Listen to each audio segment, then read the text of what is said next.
మనలను హింసించటంలో భారతదేశం నంబర్ 1. పాకిస్తాన్ కాదు, ఆఫ్ఘనిస్తాన్ కాదు, సోమాలియా కాదు, ఎవరు కాదు, భారతదేశమే.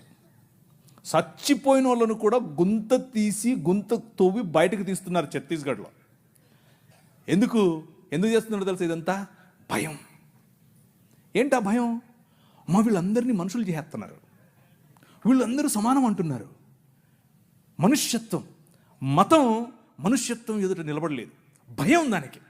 మతానికి నిజమైన మనిషిని చూస్తే భయం. నిజమైన మనుష్యులను తయారు చేసేటటువంటి దేవుని రాజ్యం, నిజమైన మనుష్యత్వాన్ని ఈ ప్రపంచంలో వెలుగుగా ప్రకాశింపచేయటానికి పిలువబడినటువంటి దేవుని రాజ్యం.